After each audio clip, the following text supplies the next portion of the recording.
Hi friends, நான் Karaikal doctor Nishar. நம்ம collection சேனலை சப்ஸ்கிரைப் பண்ணுங்கள், ஃப்ரெண்ட்ஸ்க்கு ஷேர் பண்ணுங்கள், லைக் பண்ணுங்கள். இன்றைக்கி நம்ம பார்க்குறது கியானி குருமுக் சிங் முஷாஃபிர்.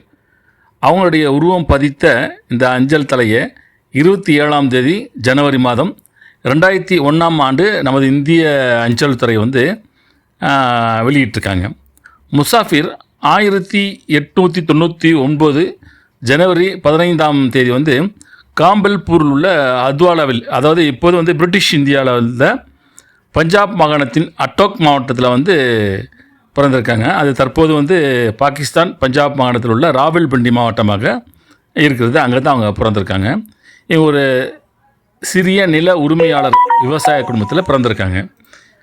குருமுக் சிங் முசாஃபிர் ஒரு இந்திய அரசியல்வாதி மற்றும் பஞ்சாபி மொழி எழுத்தாளர், சிறந்த எழுத்தாளர். அவர் நவம்பர் 1ஆம் தேதி 1966ஆம் ஆண்டு முதல் மார்ச் 8, 1967 வரை பஞ்சாபுடைய 5வது முதலமைச்சராக பணி செய்திருக்காங்க.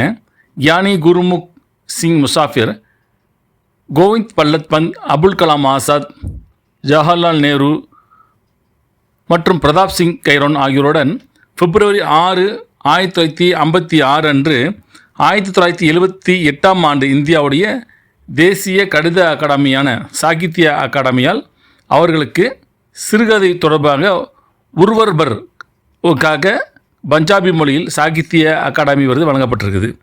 மேலும் இந்திய அரசாங்கத்தால் வழங்கப்படும் 2வது உயர்ந்த இந்திய குடிமகன் விருதான பத்மபூஷன் விருதும் அவருடைய மரணத்துக்கு பிறகு வழங்கப்பட்டிருக்குது. இப்படிப்பட்ட அவங்க உயர்ந்த பதவியில் இருந்திருக்காங்க.